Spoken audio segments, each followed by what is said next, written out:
నేపాల్లో పరిస్థితులు అత్యంత దారుణంగా మారాయి. తీవ్ర రాజకీయ సంక్షోభం నెలకొంది. నిరసనకారులు అధ్యక్ష భవనంలోకి చొరబడి దాడులకు దిగారు.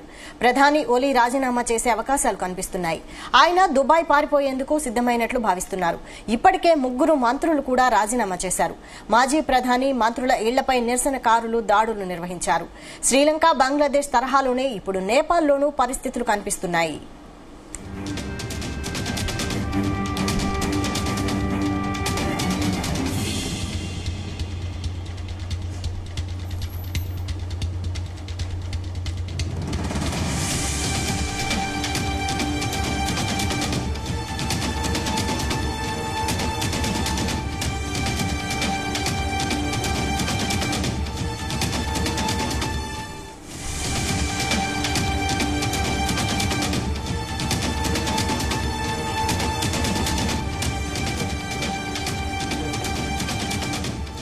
నేపాల్లో పరిస్థితులు అత్యంత దారుణంగా మారాయి. తీవ్ర రాజకీయ సంక్షోభం ఏర్పడినట్టు తెలుస్తోంది.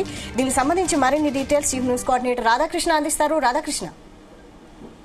Good afternoon Vaishali. నేపాల్ ప్రభుత్వం తీసుకున్నటువంటి ఒక నిర్ణయం మొత్తం ఆ దేశాన్ని అతలాకుతలం చేసిందని చెప్పవచ్చు. తీవ్ర రాజకీయ సంక్షోభం ఒకవైపు, అంతర్గతంగా ఒక అంతర్యుద్ధం కొనసాగుతున్న పరిస్థితికి వచ్చింది. ఎక్కడైతే నేపాల్ ప్రభుత్వం సోషల్ మీడియాపై విధించిన నిషేధము ఇప్పుడు ఒక 24 గంటల్లో ఆ దేశాన్ని మొత్తం ఒక్కసారిగా కింది మీద చేసిందని చెప్పవచ్చు. అంటే పరిస్థితులే మారిపోయే పరిస్థితి. ఒక రకంగా చెప్పాలంటే అక్కడ రాజకీయ సంక్షోభం అనివార్యంగా పరిస్థితులు కనబడుతూ ఉన్నాయి. ఇప్పటికే చాలా చోట్ల పెద్ద ఎత్తున ఆందోళనకారులు, నిరసనకారులు పెద్ద ఎత్తున ఆ ర్యాలీలు, వేలాది మంది ర్యాలీలో పాల్గొంటున్నారు. ఒకవైపు కాంగ్రెస్ పార్టీకి సంబంధించి అక్కడ లోకల్ గా ఉన్నటువంటి అధికార పార్టీలో భాగస్వామైనటువంటి నేపాలీ కాంగ్రెస్ పార్టీ ప్రధాన కార్యాలయం పైన దాడి చేసి దానికి నిప్పు పెట్టారు. అదేవిధంగా పలువురు మంత్రుల నివాసాలకు కూడా నిప్పులు పెట్టిన పరిస్థితి. ఒక దశలో చెప్పాలంటే అక్కడ ఉన్నటువంటి నేపాల్ సంబంధించిన ప్రధాని కూడా ఓలీ శర్మ కూడా దాక్కునే పరిస్థితి కనపడింది. త్వరలోనే అతను దుబాయ్కి వెళ్తారని కూడా ప్రచారం జరుగుతుంది. అతను తీసుకున్న నిర్ణయం కాస్త ఆ దేశ భవిష్యత్తును కూడా అగాధంలో పడేసింది, గందరగోళంలో పడేసిందని చెప్పవచ్చు. నిన్న ఏదైతే ఉదయం నుంచి కూడా మొత్తం నాటకీయ పరిణామాల్లో భాగంగా లక్షలాది మంది రోడ్లపైకి వచ్చి ఎక్కడికక్కడ నిరసన తెలపడం, ఒకవైపు పార్లమెంటు వైపు పెద్ద ఎత్తున ర్యాలీ తీసి పార్లమెంటుపై దాడి జరుగుతుందన్నంత పరిస్థితి ఏర్పడ్డది. ఆ సమయంలో పెద్ద ఎత్తున పోలీసులు రంగంలోకి దిగి వారిపై కాల్పులు జరపడం. అప్పుడు మనకు అందుతున్న సమాచారం ప్రకారం 25 మందికి పైగా చనిపోయారు, ఒక 350 మందిగా గాయాలయ్యాయి. వాళ్ళందరికి సంబంధించి ఆ ఆవేశం ఇంకా యువతలో ఆందోళన కట్టుదెలుస్తుంది. ఒకవైపు దాడులు కొనసాగుతూ ఉన్నాయి. వారు ఏమాత్రం ప్రభుత్వము ఆ యొక్క సోషల్ మీడియాకు సంబంధించి ఇప్పటికే ఆంక్షలు ఎత్తివేసింది, ఎలాంటి ఇబ్బందులు లేవని చెప్పేసి దాని ప్రభుత్వం నిర్ణయం వెనక్కి తీసుకున్న దానికి సంబంధించి మాత్రం ఇప్పటి వరకు ఆ యువత మాత్రం ఆందోళన కంటిన్యూ అవుతుంది, కొనసాగిస్తున్నారు. వన్స్ ప్రభుత్వం తీసుకోవడం, అదే కాల్పులు జరపడం, పదుల సంఖ్యలో యువతను పొట్టన పెట్టుకుని ఇవన్నిటిపైన ఓలీ ప్రభుత్వం పైన తీవ్ర ఆగ్రహావేశాలు ఉన్నారు. ఆ యువత అంతా కూడా ఎక్కడికక్కడ నేపాల్లో దాడులకు పాల్పడుతున్నారు.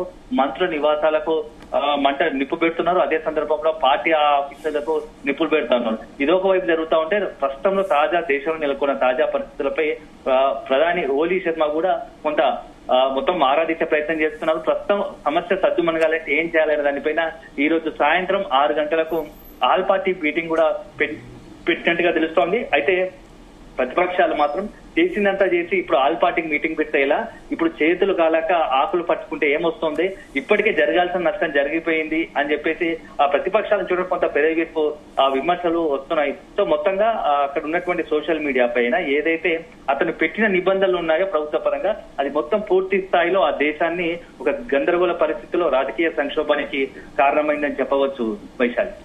అయితే చూస్తున్నాం మనం, ఇంతకు ముందు కూడా మనం చూసాం శ్రీలంక, ఆ తర్వాత బంగ్లాదేశ్, ఇప్పుడు నేపాల్.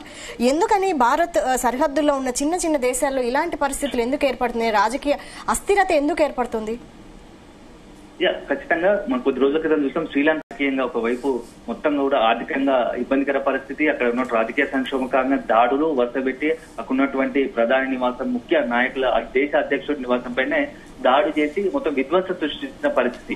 ఇప్పుడు అలాంటి పరిస్థితే ఇప్పుడు నేపాల్లో కూడా సేమ్ అదే పరిస్థితులు మరోసారి పునరావృతమవుతున్నాయి. అంటే పక్కన ఏసియాలో భారత్ కు సరిహద్దు దేశాలుగా ఉన్నటువంటి ఇటు శ్రీలంక కావచ్చు, అటు విధంగా నేపాల్లో సేమ్ ఇలాంటి పరిస్థితులే కారణం కావడం, కొంత అక్కడ ఉన్నటువంటి రాజకీయంగా అక్కడ ఉన్నటువంటి కొంత చైనా ప్రభావం కావచ్చు, లేకపోతే ఇతరత్ర అంతర్గతంగా ఉన్నటువంటి రాజకీయ సంక్షోభాలు, ఆ ప్రభుత్వం తీసుకున్నటువంటి ఒంటెద్దు పోకడ నిర్ణయాలు. అంటే ఇక్కడ శ్రీలంకలో చూస్తే అధ్యక్షుడికి సంబంధించి నియంతృత్వ పోకడలతో వెళ్ళినందుకు అక్కడ ఉన్నటువంటి శ్రీలంక సంబంధించినటువంటి అధ్యక్షుడికి గతంలో తగిన బుద్ధి చెప్పి ప్రజలు తిరుగుబాటు చేసి అధ్యక్ష భవనాన్ని స్వాధీనం చేసుకున్నారు.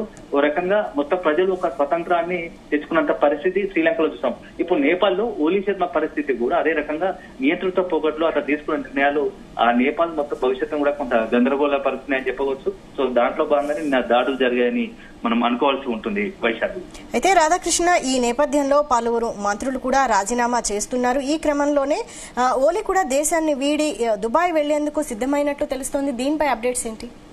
అంటే ఇప్పుడున్న పరిస్థితుల్లో ఆ దేశంలో ఎవరు కూడా అధికార పార్టీకి సంబంధించిన నేతలు ఎవరు కూడా అక్కడ ఉండలేని పరిస్థితి. ఎందుకంటే వాళ్ళు ఇళ్లను టార్గెట్ చేసుకుని దాంట్లో పాల్పడుతున్నారు.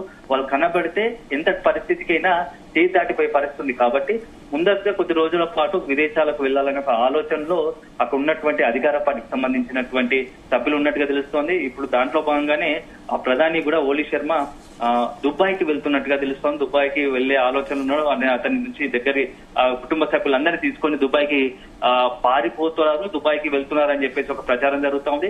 అదే సందర్భంలో ఇప్పుడు అక్కడ ఎవరైతే ఇంత పరిస్థితి కారణమైనటువంటి కమ్యూనికేషన్ మినిస్ట్రీ ఉన్నారో అతని సుబ్బు, అతని ఇంటిపై కూడా గతంలో లలిత్పూర్ లో అతని నివాసం పైన దాడికి పాల్పడ్డారు. అతని దాడి పాల్పడి ఆ ఇంటికి కూడా నిప్పట్టించారు. ఆ సమయంలో అతను అక్కడ లేకపోవడంతో అతని కొద్ది పెద్ద ఎత్తున ఒక ప్రాణాపాయ స్థితి నుంచి ఒక పెద్ద దాడి నుంచి తప్పించుకున్న పరిస్థితి ఏర్పడ్డది. సో ఇప్పటికి ఉన్నటువంటి పరిస్థితుల్లో అక్కడ ఏమాత్రం పరిస్థితి చక్కబడే పరిస్థితి లేవు. ఒకవైపు పెద్ద ఎత్తున బలగాల రంగంలో దిగినా, కంట్రోల్ చేసే ప్రయత్నం చేసినా ఎక్కడ కూడా ఆందోళనకారులు వెనక్కి తగ్గడం లేదు. పోగా అధికార పార్టీకి సంబంధించిన టార్గెట్ చేస్తూ దాడులకు తెగపడుతున్నారు. సో రకంగా హింసాత్మక వాతావరణం మొత్తం దేశవ్యాప్తంగా నెలకొంది. సో ఈ పరిస్థితిలో కంట్రోల్ కావాలంటే ఏం చేయాలి? సో ఇప్పటికే అక్కడ జరగాల్సిన డ్యామేజ్ జరిగిపోయింది కాబట్టి మరికొద్ది రోజుల పాటు ఈ యొక్క ఆందోళన కొనసాగే అవకాశం ఉంది. మొదటగా ఈ యొక్క సోషల్ మీడియా నిషేధం అని చెప్పేసి మొదలైన యువత ఆందోళన క్రమంగా ఈ యొక్క గవర్నమెంట్ అధికార పార్టీని బైకాట్ చేసే పరిస్థితి, వెంటనే ప్రభుత్వాన్ని మార్చే ఆలోచనకు వచ్చింది. ఎందుకంటే అవినీతి ప్రభుత్వంగా మారింది. కుటుంబ సభ్యులకు పెద్దపీట వేస్తూ మొత్తం వాళ్ళదే హవా నడుస్తున్న పరిస్థితి అని చెప్పేసి పెద్ద ఎత్తున అవినీతి ఆరోపణలు ఎదుర్కోవాల్సింది ఓలీ శర్మ ప్రభుత్వం. సో మొత్తానికైతే నేపాల్లో తాజా పరిణామాలు ఓ రకంగా కొంత ఇబ్బందికర పరిణామాలుగా మనం చెప్పాల్సి ఉంటుంది. సో దాని ప్రభావం పక్కన ఉన్న భారత్ పై ఏ మేరకు ఉండబోతుంది అనేది కూడా మనం వేచి చూడాల్సి ఉంటుంది. ఎందుకంటే భారత హైకమిషనర్ కార్యాలయం వద్ద కూడా పెద్ద ఎత్తున భద్రతను కట్టుదిట్టం చేశారు. సో అక్కడ దాడులు పాల్పడే అవకాశం ఉందని తెలిసి హై అలర్ట్ చేసినట్టుగా తెలుస్తోంది. Okay, thank you Radhakrishna.